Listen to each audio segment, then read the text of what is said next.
Le sort de Kobané reste incertain après un mois de combats acharnés. Des combats qui opposent les Kurdes syriens appuyés par les forces de la coalition internationale aux djihadistes de Daesh. L'organisation de l'État islamique contrôle au moins 50% de cette ville selon l'Observatoire syrien des droits de l'homme. Mais les Kurdes tentent toujours de freiner la progression des djihadistes qui espèrent couper tout passage entre Kobané et la Turquie. Dans la journée d'hier, ils ont tiré 16 obus aux environs d'un poste frontière turc.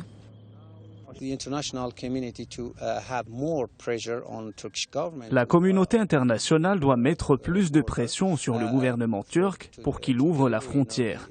L'objectif est de délivrer les munitions, les armes, mais aussi de faciliter l'accès aux Kurdes de la Turquie qui souhaitent rejoindre la résistance dans son combat contre l'EI. En 30 jours, la bataille de Kobané a fait 662 morts d'après l'Observatoire syrien des droits de l'homme. Quant aux réfugiés, leur nombre dépasse les 300 000.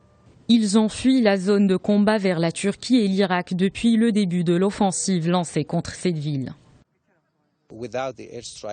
Sans les attaques aériennes, la situation aurait été nettement plus difficile. Les unités de protection du peuple kurde ne seraient pas capables de faire face à l'EI sans appui, car les djihadistes apportent des armes de l'Irak et de quelques positions militaires syriennes.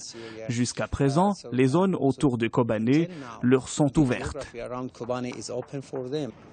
En Irak, Bagdad serait à l'abri d'une menace imminente, c'est ce qu'a déclaré le porte-parole du ministre américain de la Défense qui appelle à la stabilisation du gouvernement de Haïdar al-Abadi. La situation est inquiétante, au moins 26 personnes sont mortes hier dans plusieurs attentats autour de la capitale. L'un d'entre eux a été revendiqué par l'État islamique.